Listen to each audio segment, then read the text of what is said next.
She can put her back down. That's why I'm standing up here today.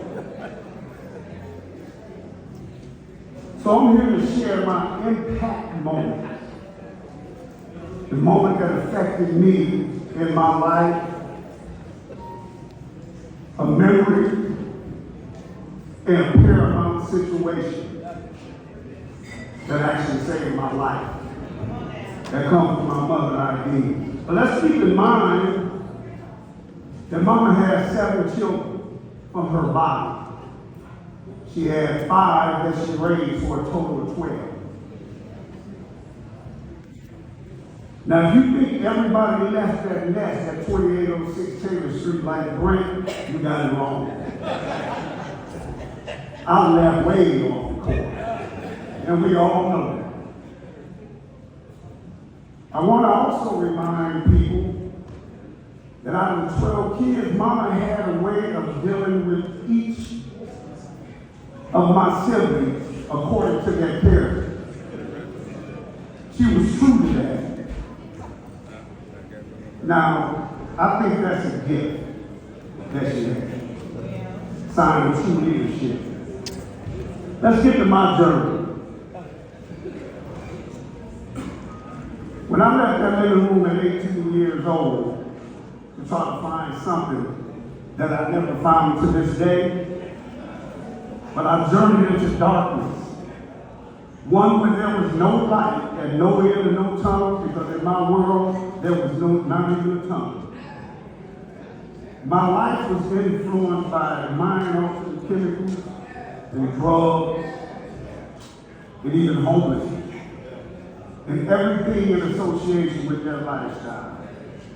20 plus years. It still amazes me to this day, and I'm still standing up here. You know, Mama always told stories about old Westfield. She told stories of Perry County, Alabama, where my roots come from. She told stories when every man out of Westfield had a pickup truck to make ends meet. She told me stories that our ancestors were under horrific and dire conditions. Work from sun, KC morning to KC night. She reminded me that those people are the very foundation of you being here this day. They were strong, full of strength. She stated that strength and change of a good life is rooted in me. It's in my blood, it's in my DNA. In my genetics. They made it. She kept stressing that to me when I was going through these dark periods of my life. Lack of food. Some made it through sharecropping. Made it through Jim Crow South. And just being guilty of being black. But they made it. Mama started a flicker that became an inferno within me by talking about the roots of who I am. Dr. John Henry Clark said, if you got to know who you are in order to get where you're going. So, with that, I became interested in knowing more about my roots. And I took a trip to Alabama, Old Hamburg Road, and I stood where my grandfather, Royce Walker, stood. My grandmother, Georgetta Stark, my grandmother, Emma Walker. I stood where my mother was a child. And I felt it. I went over to see the Stark graveyard, our family graveyard. And something in me snapped. And I came home from that trip. And I came back a different person. I also went to Marion, not to leave out my father. I went to Marion, Alabama also, where his family was my grandfather Eugene Underwood and Maggie Bell, and all those who influenced my life. And through all that time, my mother kept reminding me, Sam, you can do this. But make no mistake about this. Mama knew my mindset. She knew that in my mind I felt like I was at war with the world and everybody else. I was mad at the bed I made and angry because I had to lay in it. But Mama said it's time for you to wake up. Get out of the bed. My mother is tough. See, y'all heard those sweet stories about Mama. She got a sledgehammer she keeps behind her, y'all don't know about it, but believe me, I felt that sledgehammer. Mama never tells you what you want to hear, but instead, she told you what you needed. And that came with some harsh truth and real reality. These days, I appreciate Mama most. She's been there for me.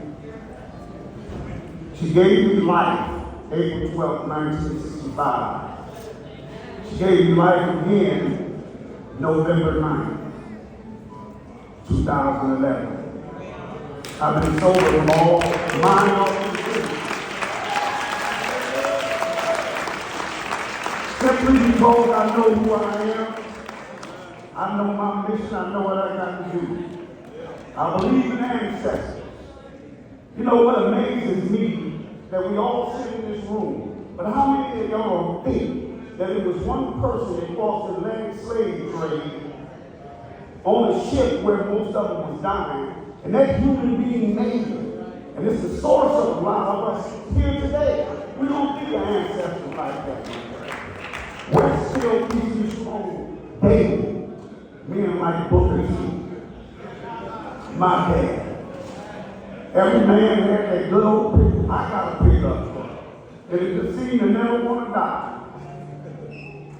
And every time I want to get rid of it, I hear Daddy and Mama, fool, don't get rid of that truck. You will leave that truck. But moving up to today, when I started my journey, I go to work. When I'm looking at mirror today, I like what's looking back at me.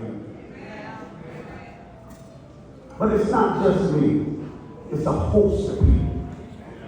It's the people that built the path for me today. I see Mama. I see Daddy. I see Uncle Ted, Uncle Charlie. I see a host of people on both sides of my family. So with that, and Mama, this is directed at you. I don't care how many people here, I want to tell you this. I appreciate you so much. You've given me life, not once, but twice. By telling me about who I am, the source of an old story.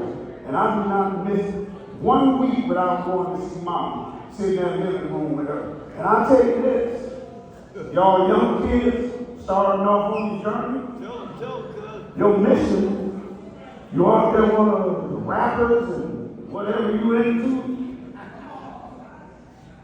your whole learning and who you are is in the living room with the elders. And mothers and grandmothers.